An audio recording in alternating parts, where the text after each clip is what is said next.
I still remember the exact moment my future drove away in a cherry red Mustang. My college fund transformed into 420 horsepower of betrayal, wrapped in a bow with my brother's name on it. My name is Lucille, and I was 18 when I learned that family loyalty has a price tag. Isn't it beautiful? My mother's voice dripped with pride as she filmed Ruben circling the driveway. He's worked so hard. He deserves this boost before starting college. I stood frozen on our front porch, still holding the acceptance letter from Stanford that had arrived that morning. The same letter I'd planned to celebrate with them over dinner. That's my college fund, isn't it? Oh, honey. Mum's camera didn't waver from Ruben's victory lap. You're so smart. You'll figure something out. You always do. Dad cleared his throat behind me. There are plenty of good state schools, Lucy, and you can always take out loans like other kids. The engine revved as Ruben pulled up beside us. His grin was blinding. Come on, sis. Take a ride with me. I felt sick. I have work in 20 minutes. Since when do you work? Ruben laughed. Since 3 months ago, at Denny's. Not that anyone had noticed. I'd been picking up every shift I could, saving for books and supplies. What a joke that seemed now. Mum finally lowered her phone. Lucille, don't be dramatic. Your brother needs reliable transportation for college. You know how dangerous public transit can be. And my education? What about that? You're stronger than him, Dad said quietly. You can handle it.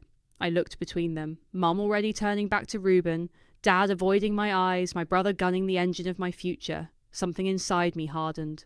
I have to go, I said, walking toward my beaten-up Honda Civic, the one I'd bought myself with summer job money. Lucy, wait, Ruben called out.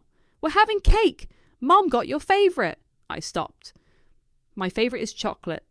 That German apple thing in there is yours. The silence that followed was almost satisfying. At work, I mechanically filled coffee cups and took orders, my mind racing. The numbers wouldn't stop spinning. 4 years at Stanford, 60,000 per year, my measly savings, the crushing weight of loans. More coffee, hun? A regular customer, Barbara, held up her cup. Sorry, yes. I poured, trying to steady my shaking hands. You okay? You look like you've seen a ghost. I forced a smile. Just college stress. You know how it is. Barbara nodded sympathetically. My daughter's applying too. These schools are so expensive now. Thank God for her college fund. We've been saving since she was born. The coffee pot nearly slipped from my grip. Must be nice, I whispered. During my break, I sat in the walk-in freezer, my unofficial crying spot, and made 3 calls. First to Stanford's financial aid office, then to a student loan provider, finally to the community college across town. My phone buzzed with a text from Ruben. Taking Melissa for a ride. She says the car is hot like me. I stared at my reflection in the freezer's steel wall. My eyes were red, but something else had changed. The hurt was still there, but now it had company. Cold, calculating anger. Order up! Jake, our cook, yelled through the window. I grabbed my notepad and stepped back into the dining room. Table 6 needed ranch dressing. Table 3 wanted their check. Normal people living normal lives while my world imploded. At midnight, I pulled into our driveway. The Mustang gleamed under the porch light, taunting me. I sat there for a long moment, then pulled out my phone and opened my banking app. The savings account I'd started at 16 had exactly $3,247.82 in it. Not even enough for one semester's books. Inside, on the kitchen counter, sat a piece of untouched German apple cake with a note. Saved you a slice. Ah. I dropped the plate into the trash, note and all. In my room, I opened my laptop and started searching. Student loans, work-study programs, scholarships, anything and everything. My acceptance letter to Stanford lay crumpled beside me, a dream turned to paper. Just wait, I whispered to my dark room. One day it'll be my turn. I didn't know then how long I'd have to wait, or how complete my revenge would be when it finally came. But sitting there, surrounded by the ruins of my carefully planned future, I made myself a promise. I would never need them again. And when the day came that they needed me, because it would come, I'd remember this moment. The sound of a Mustang engine roared in the distance. My brother, still out living his best life. I opened a new spreadsheet and titled it Plan B. Ramen noodles taste different at 3 a.m. when you're studying in the break room of a 24-hour diner.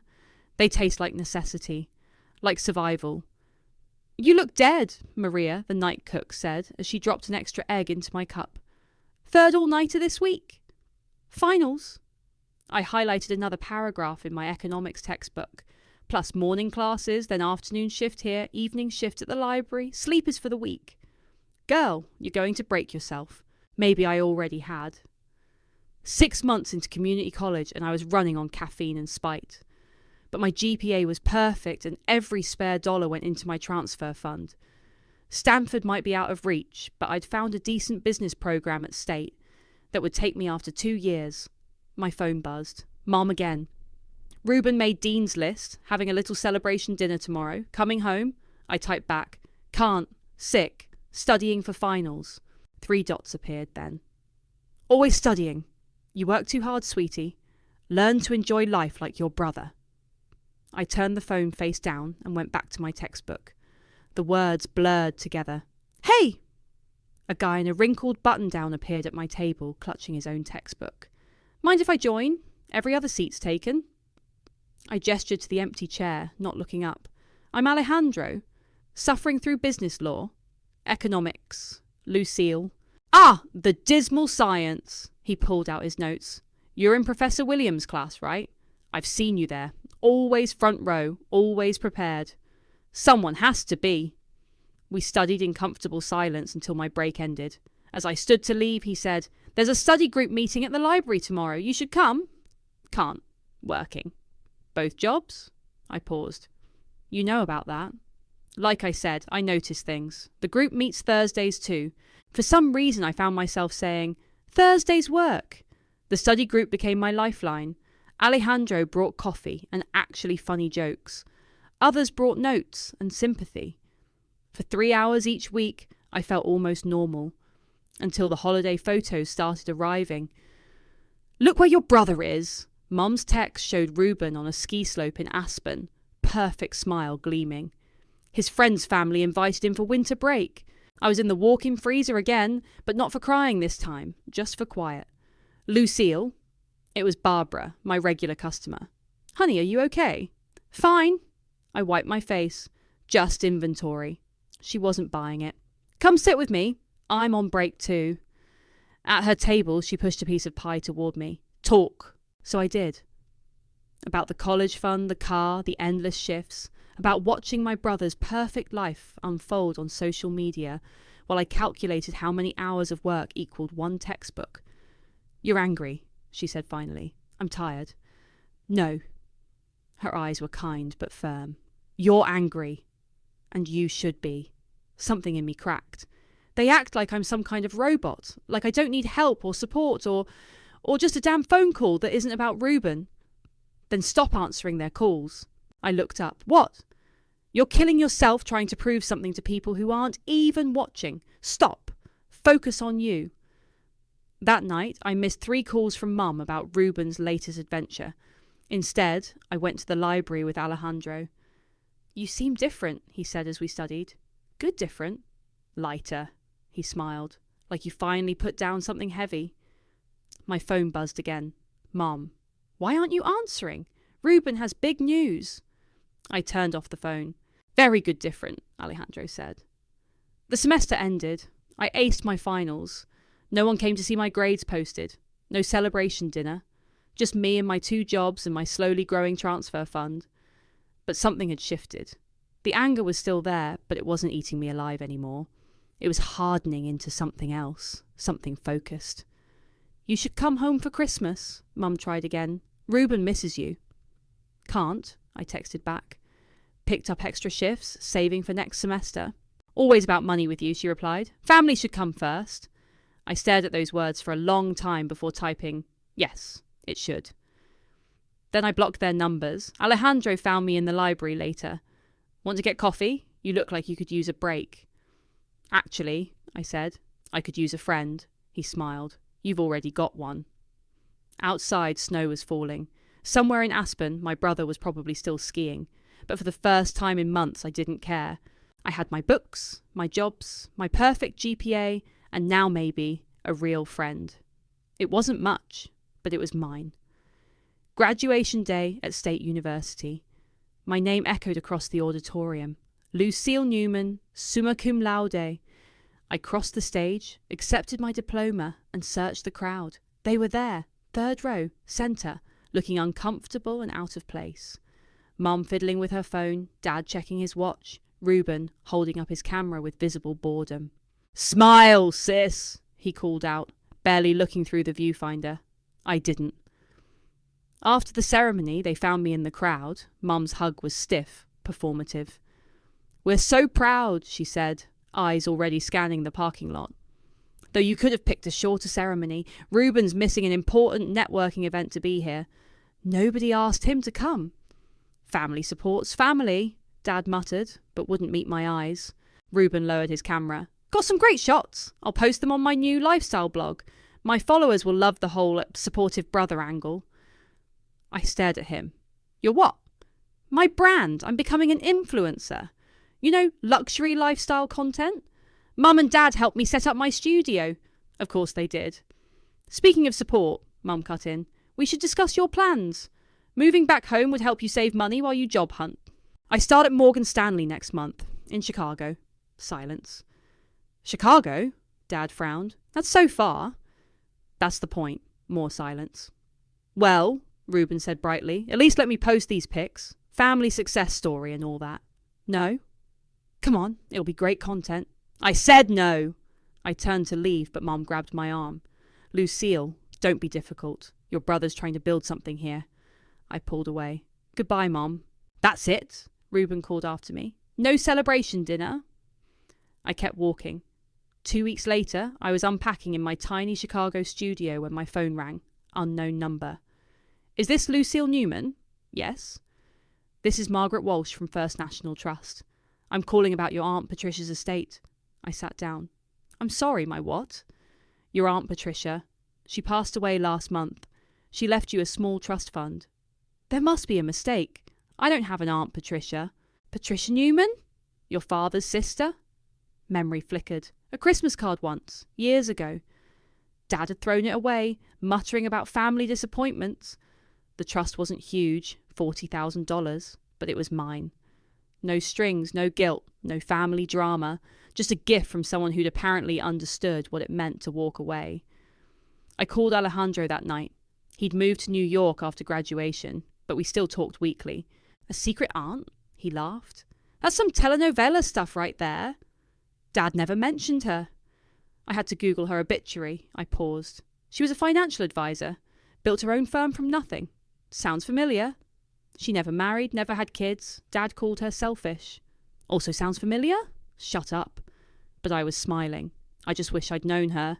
Maybe she knew you, better than you think. The next day, I opened an investment account. Aunt Patricia's money would grow. I'd make sure of it. Months passed. I threw myself into work, making a name at Morgan Stanley. My boss, Paige, took me under her wing. "You've got an edge," she told me during my first review. "Something driving you." "Just ambitious." "No." She studied me. "You're building armour. Question is, what are you protecting yourself from?" I didn't answer. That night, scrolling through social media, I saw Reuben's latest post. Him posing beside a rented Ferrari, caption reading, "Living my best life. Blessed under you luxury lifestyle." The comments were gushing. Mum's especially. So proud of my baby boy, following his dreams. I closed the app and opened my investment portfolio instead. The numbers were growing. Steady, quiet growth while Reuben chased likes and Mom chased his shadow. My phone buzzed. A text from an old high school classmate. "Hey, weird question. Did you know your brother's trying to start some luxury consulting business? He hit me up for a loan. Seemed desperate." I screenshotted the message. Another buzz. "Alejandro, you free this weekend? I'm in Chicago for work." "Always free for you." "Good.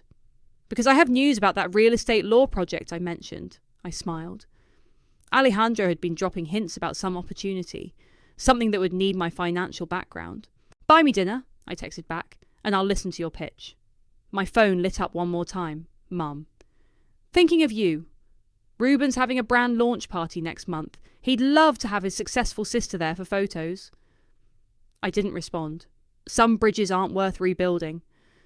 Besides, I was building something else now, something they'd never see coming. Your brother's empire is crumbling, Alejandro said, sliding his phone across the restaurant table. Check his latest numbers. I scrolled through Ruben's social media analytics. Engagement down 70%. Sponsorships cancelled. Comment sections filled with accusations of fake luxury lifestyle posts. Turns out you can't build a brand on borrowed watches and rented cars forever, I said, handing the phone back. That's not all. Alejandro leaned forward. My firm handled 3 of his rejected loan applications last month. He's underwater on credit cards and that fancy car lease. Defaulted. I sipped my wine, savouring the information like a fine vintage. And our parents? Remortgaged their house 6 months ago, probably to bail him out. Perfect. My phone buzzed. Speaking of the devil, Mom calling. Take it, Alejandro said. Could be interesting, I answered on speaker. Hello? Lucille! Oh, thank goodness. I've been thinking about you so much lately. It's been 2 years, Mom. Has it? Time flies. How's Chicago? Still at that investment place? Morgan Stanley? Yes, I'm a senior analyst now. That's nice. She paused. Actually, I'm calling because your father and I miss you. And Ruben. He talks about you all the time. Alejandro rolled his eyes. Really? I kept my voice neutral. Last I saw, he was busy being an influencer. Oh, well, that's taking a break. The market's so saturated, you know. But he's got amazing new opportunities coming up. He's going into real estate development. I caught Alejandro's eye. Here it comes. Actually, Mum continued, we're having a family dinner next weekend. Would you come? Ruben has something important to discuss. I'm pretty busy. Please, Lucille. Family should stick together during transitions. The desperation in her voice was delicious. Send me the details, I said. I'll check my calendar. After hanging up, Alejandro shook his head. They're setting you up. Obviously. You know what they want. Money. I smiled. Or more specifically, my credit score. Are you going? Of course. I reached for the wine bottle. I've been waiting years for this dinner. The following weekend, I pulled up to my parents' house in my new Mercedes. The contrast with Ruben's conspicuously absent luxury cars was striking. Mum opened the door before I could knock. Lucille, you look expensive. Senior analyst, remember. The house smelled like my childhood. Mum's lasagna, her go-to manipulation meal. Dad hovered awkwardly in the living room. Princess! He moved for a hug, but stopped short. Nice car out there. Thanks. Paid cash? Their expressions were priceless. Ruben bounded down the stairs, designer clothes somehow looking cheaper than before. Sis, you made it. Wouldn't miss it. Over dinner, the performance began. Mum reminiscing about childhood memories. Dad praising my business sense. Ruben telling sanitized versions of his influencer downfall. But that's all behind me now, he announced. I found my true calling. Luxury real estate development. Really? I cut my lasagna.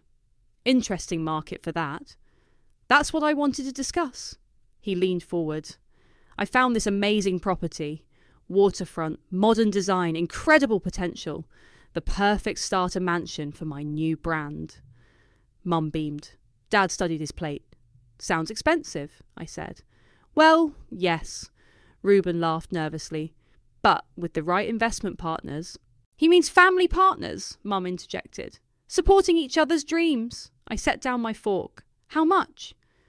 The house is listed at 2.8 million, Ruben said quickly. But I only need a co-signer.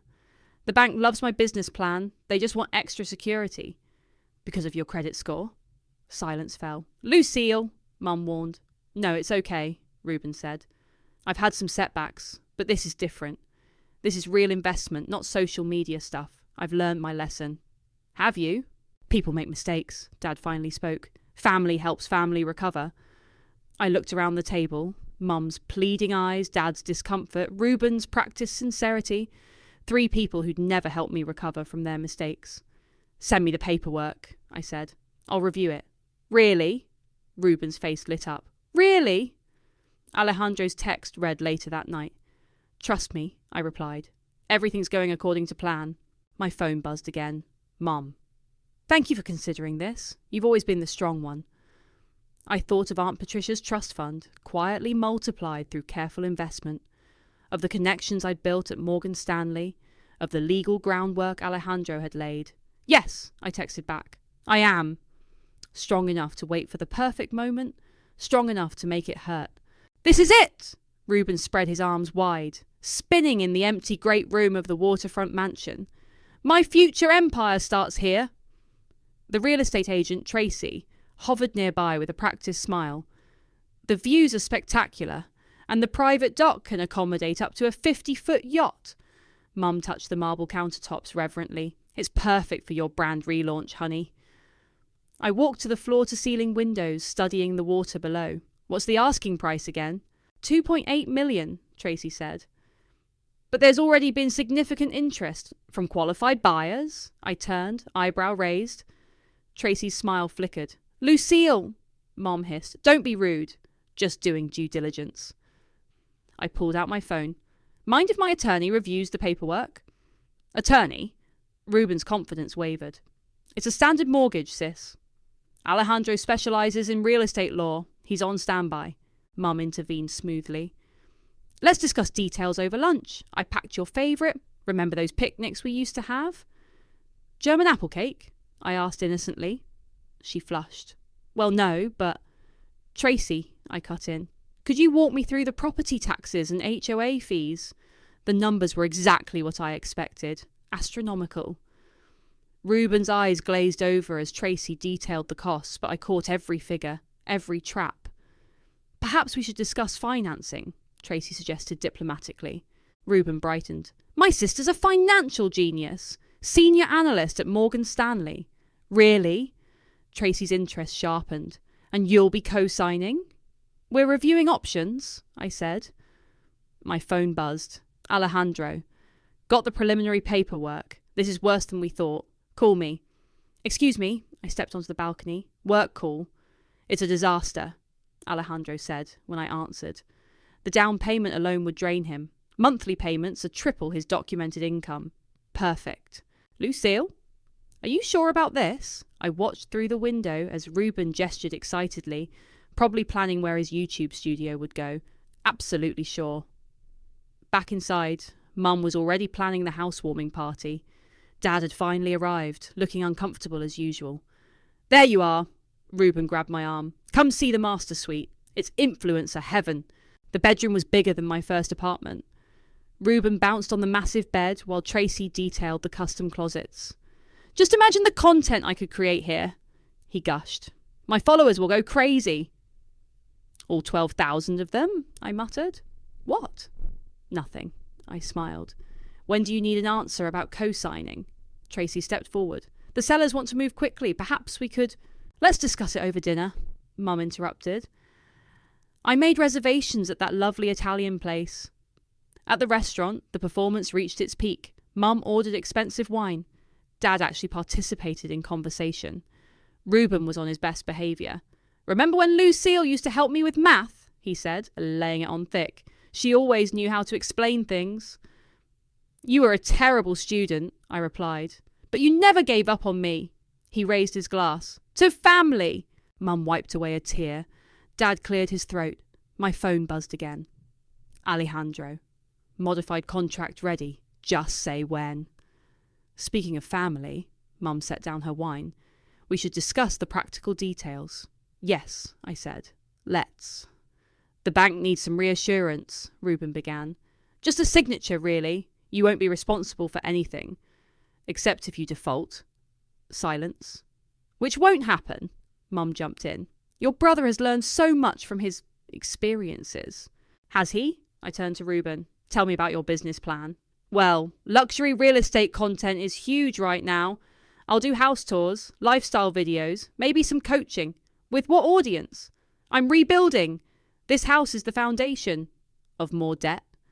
Lucille, Dad warned. I pulled out my phone. Let me show you something. I opened his credit report, legally obtained through my banking connections. Want to explain these numbers? Reuben paled. Mum reached for more wine. I can explain. You don't have to, I said calmly, because I'm going to help you. Hope bloomed on their faces. Really? Reuben's eyes watered. Sis, I knew you'd understand. I'll co-sign. Mum actually clapped. But, I continued, I have conditions. My lawyer will draw up the paperwork. Lawyer? Dad frowned. It's just a mortgage. I smiled. Nothing is ever just anything. My phone buzzed one final time. Alejandro. Contract ready. Are you sure you want to do this? I looked at my family's eager faces and typed back, They taught me well. Always get everything in writing. The trap was set. Now to watch them walk right into it. The bank's conference room felt like a theatre stage. Nancy, the loan officer, arranged documents with practiced precision while Reuben bounced in his chair like a kid at Christmas. Just a few signatures, Nancy said, and we can proceed with the mortgage. Mum squeezed Reuben's shoulder. This is such a special moment. Very special, I agreed, setting my briefcase on the table. Nancy, I have some additional paperwork to include. Additional? Mum's smile faltered. Just a side agreement between siblings. I pulled out Alejandro's contract. Standard protection clauses. Nancy adjusted her glasses. The bank's documentation is comprehensive. This is separate. A private contract between my brother and me. Reuben barely glanced at it. Whatever you need, sis. Where do I sign? Perhaps we should review it first, Dad suggested. It's simple. I slid the contract across the table. I'm co-signing with specific conditions. If Reuben misses any payments, the house and all associated assets transfer directly to me. The room went silent. That's... Mum started. Standard practice, I finished. Ask Nancy. Nancy nodded reluctantly. Co-signers often include protection clauses. But family is different, Mum protested. Exactly why we need everything in writing. I turned to Reuben. Unless you're planning to default. Of course not, he laughed nervously. This is my dream. I'll never miss a payment. Then there's no problem. Dad picked up the contract. No grace periods, no payment plans. He deserves a boost, I quoted, watching Mom flinch. Isn't that what we believe in? Reuben grabbed a pen. It doesn't matter. I've got this all figured out. My new business plan. Sign or don't, I interrupted. But I won't co-sign without this agreement. Nancy cleared her throat. We should proceed if we want to close today. Mum tried one last time. Lucille, surely we can discuss. No discussion needed. Reuben scrawled his signature. See? Done. Now you sign, sis. I signed slowly, savouring each letter. Nancy notarised both contracts. Congratulations, she said.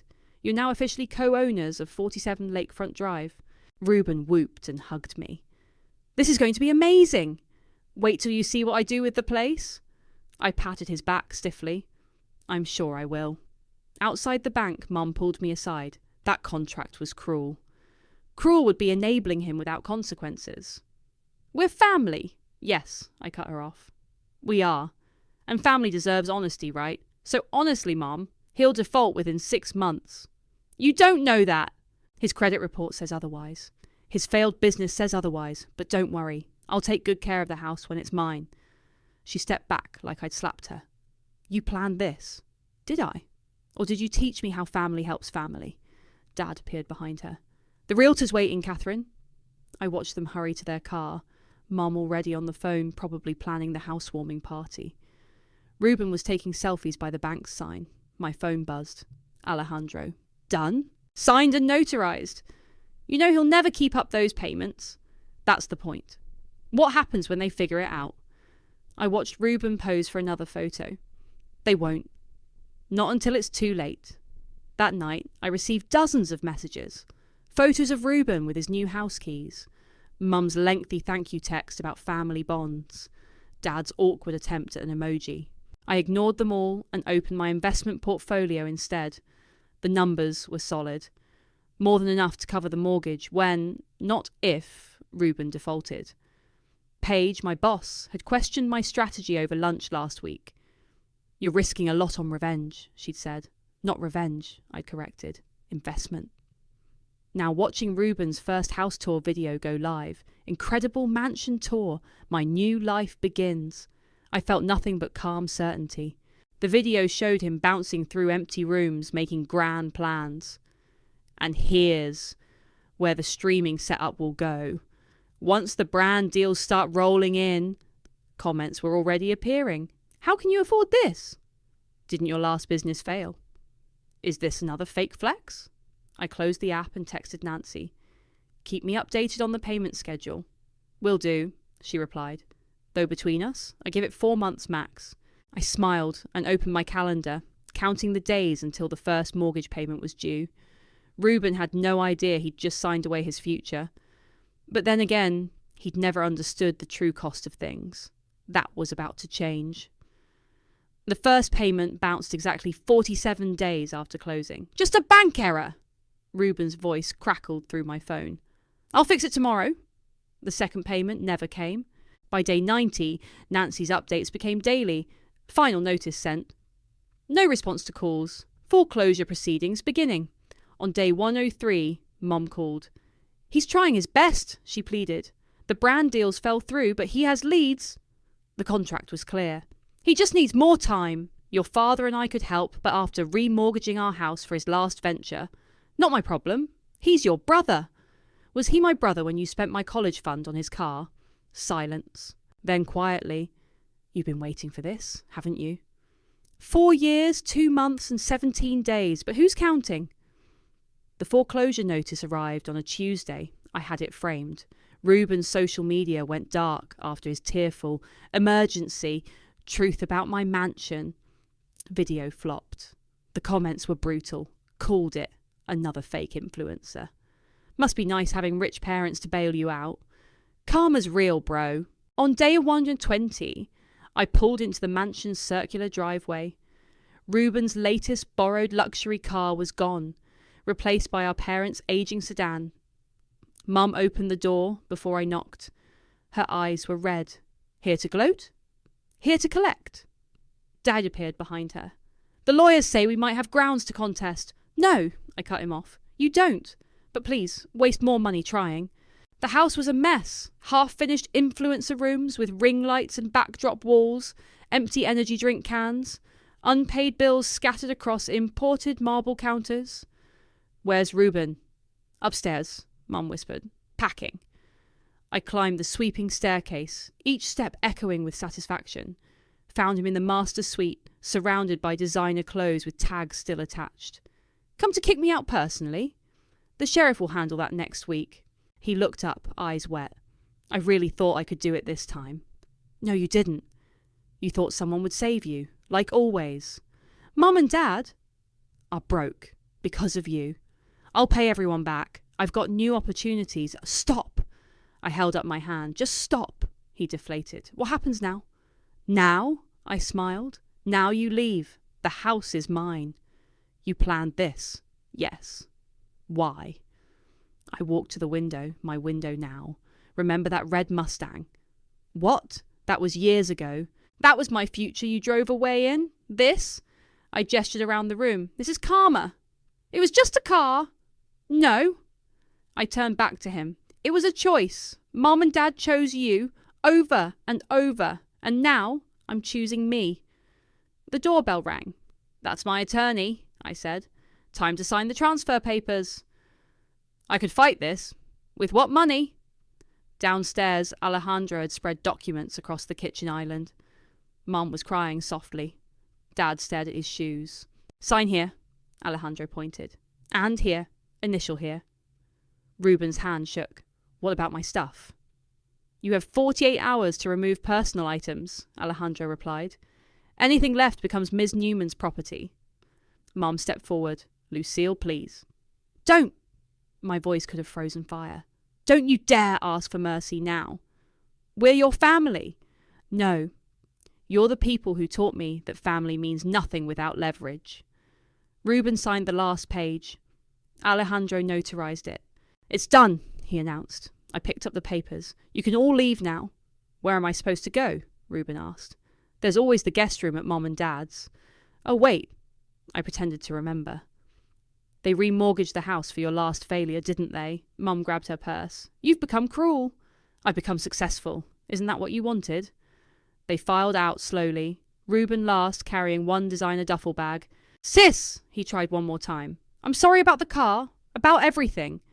No, you're not. You're sorry you finally lost. The door closed behind them. Alejandro touched my shoulder. You okay? I looked around my new house, all 6,000 square feet of revenge served cold. I've never been better. Through the window, I watched them pile into Dad's car. No more borrowed luxury vehicles, no more fake lifestyle posts. Just reality, finally catching up. Mum looked back once. I raised my hand in a small wave. Then I pulled out my phone and texted Nancy, transfer complete. List it for sale tomorrow. Already have interested buyers, she replied. At a significant profit. Perfect. Because this was never about the house. It was about watching them walk away with nothing. Just like I had, that day in the Denny's parking lot. My morning coffee was interrupted by Paige dropping a file on my desk. Interesting application came across my desk, she said. Thought you should see it. I opened the folder and froze. There, under previous experience, was my brother's name. He applied for the junior analyst position, Paige continued. Said he has a sister in finance who could vouch for him. I closed the file. No. That's what I thought.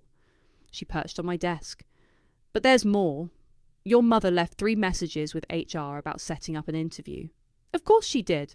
My phone buzzed. Mom. Please just talk to the hiring manager. He's changed. He needs this. I deleted the message and turned to Paige. Handle it however you want. Already did. But that's not why I'm here. She studied me carefully. The board approved your promotion to managing director. What? Youngest in the firm's history. You've earned it. I should have felt triumphant. Instead, I felt empty. That evening I met Alejandro at our usual bar. Managing director. He raised his glass. Congratulations. Thanks. I stared at my untouched drink. Reuben applied for a job at my firm. Bold move. Desperate move. He's been couch surfing since the house sold. And your parents? Downsized to a condo. Dad took a second job. Alejandro leaned forward. You got what you wanted. Why don't you seem happy? Because... I struggled with the words. Because winning feels different than I thought it would. Different how? Empty. I finally took a sip. Like I spent years building this perfect revenge, and now you have to live with it? Yeah. He pulled out his phone. Speaking of living with things, remember that real estate project I mentioned? The community development thing? We're breaking ground next month. Affordable housing for students. Full scholarship program included. I raised an eyebrow. And we need a financial partner who understands the value of education. The irony wasn't lost on me. Using my revenge money to fund scholarships? I laughed. That's a bit on the nose. Better than letting it eat you alive. My phone buzzed again. A text from Dad. I know we don't deserve forgiveness, but I'm proud of what you've become, even if it was in spite of us.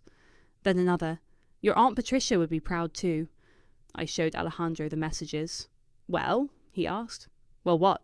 Are you going to let them keep living in your head rent-free, or are you going to build something better?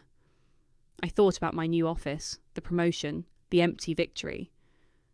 Show me the project proposal, I said. He smiled and pulled out his laptop. It's a partnership with State University, 20 units, full ride for students who maintain a 3.5 GPA. As he talked, another text arrived. Reuben. Congratulations on managing director. You deserved it. All of it. I'm sorry, I never saw that before. I started typing a response, then stopped. What's wrong? Alejandro asked. Just realizing something. I put my phone away. Revenge feels good for a moment. Building something feels good forever. So show me where to sign. The scholarship program launched 3 months later. No fancy ceremony, no social media posts, no family drama, just quiet impact. My phone still buzzes with family messages. Mum still tries to fix things. Reuben still looks for shortcuts. Dad still sends awkward emojis. But now? Their messages land differently, because while they're stuck in the same old patterns, I'm building something new. Something that turns old wounds into future opportunities. Paige caught me reviewing scholarship applications late one night. This is different than revenge, she noted. Better different, I replied, thinking of Alejandro's words from years ago. You know, she said carefully, healing doesn't mean you have to let them back in. I know. I picked up another application. But it does mean I get to choose what to build next.